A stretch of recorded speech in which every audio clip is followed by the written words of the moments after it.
क्या धरती पर हमला होने वाला है? क्या हमारे सौर मंडल में एक खतरा दाखिल हो चुका है? क्या दूसरी दुनिया के एलियंस अब धरती पर कब्जे की तैयारी कर रहे हैं?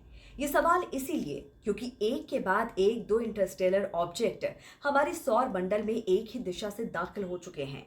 पहले वाले को 1 जुलाई 2025 को देखा गया, तो दूसरे वाले रहस्यमयी ऑब्जेक्ट को 2 नवंबर को देखा गया। अभी पहले वाले को लेकर ही पहेलियां नहीं सुलझाई जा सकी हैं कि दूसरे की एंट्री ने धरती के वैज्ञानिकों को चौंका दिया है। बड़ा सवाल यह है कि क्या हम किसी एलियन सभ्यता से मुलाकात और युद्ध के लिए तैयार हैं? इसका जवाब सिर्फ इतना ही है, नहीं। यानी नहीं। ना तो हमारे पास वो हथियार हैं, ना ही हमारी टेक्नोलॉजी उतनी उन्नत है कि हम किसी शत्रु परग्रही का सामना कर सकें।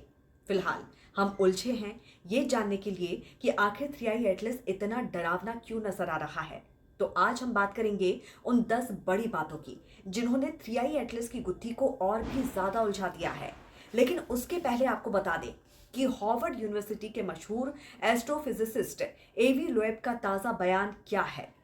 लोएब ने कहा है कि ये रहस्यमयी ऑब्जेक्ट यानी कि 3i एटलस यानी alien ship non gravitational acceleration से चल रहा है, जो कि सूर्य या दूसरे ग्रहों के गुरुत्वाकर्षण से कतई प्रभावित नहीं है। ये बहुत हैरान कर देने वाली बात है। एवी लोएब ने एक टीवी इंटरव्यू में कहा, ऐसा लगता है कि किसी तरह का प्रोपेल्शन हुआ जिसने इसे इसकी ओरिजिनल दिशा से हटा दिया है। एवी लोएब ने अपने शोध में 3i एटलस की लगभग 10 रहस्यमयी विशेषताएं गिनाई है, जो इसे किसी भी सामान्य धूमकेतु से अलग बनाती है। जैसे कि ये एलियन शिप यानी कि 3i एटलस सूर्य के चारों ओर ग्रहों की कक्षा में लगभग समान तल में घूम रही है, लेकिन उल्टी दिशा में। ऐसा संयोग केवल 0.2% संभावना में होता है। इसके अलावा जब ये सूर्य के पास से गुजरी तो ये मंगल, शुक्र और बृहस्पति के पास से भी गुजरी। लेकिन अजीब बात ये रही कि जब ये सूर्य के सबसे करीब थी तब पृथ्वी से दिखाई नहीं दी। वैज्ञानिकों ने गणना की, ऐसा संयोग मात्र 0.005% संभावना में संभव है, और वो भी रोचक है। इसकी रासायनिक बनावट यानी कि केमिकल स्ट्रक्चर, इसके गैस बादल में निकलने की मात्रा लोहे से ज्यादा पाई गई, और ये अनुपात वैसा है जैसे औद्योगिक मिश्र धातुओं यानी कि इंडस्ट्रियल ऑयल में होता है।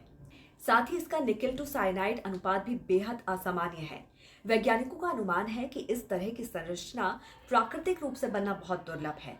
फिर आया एक और झटका, 3i एटलस में पानी बहुत कम है।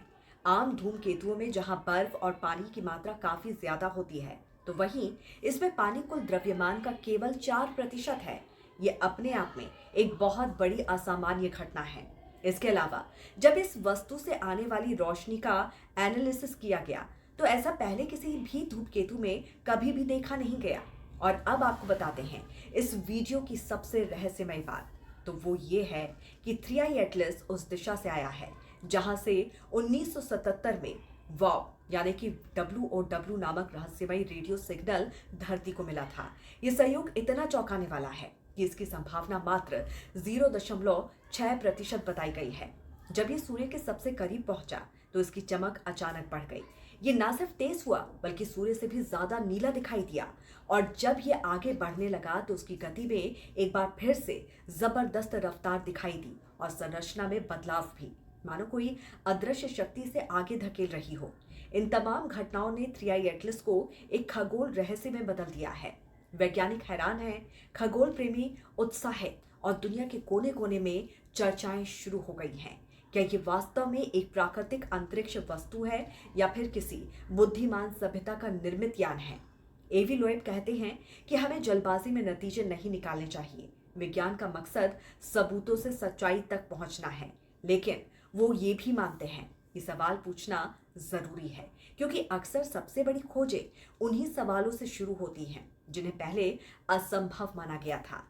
इस वक्त सिर्फ इतना तय है कि 3i एटलस ने पूरे विज्ञान जगत को हिला दिया है। उसकी चमक, उसकी गति और उसकी दिशा, सब कुछ मानो किसी रहस्यमय पटकथा की तरह आगे बढ़ रहा है। और जब तक इसका रहस्य नहीं सुलझता तब तक ये सवाल हमें झकझोरता रहेगा। क्या हम ब्रह्मांड में अकेले हैं या कोई हमें देख रहा है, बहुत दूर से, बहुत चुपचाप? तो इस पर आपकी क्या राय है, जरूर बताइए। जुड़े रहिए राष्ट्रहित टीवी के साथ। नमस्कार।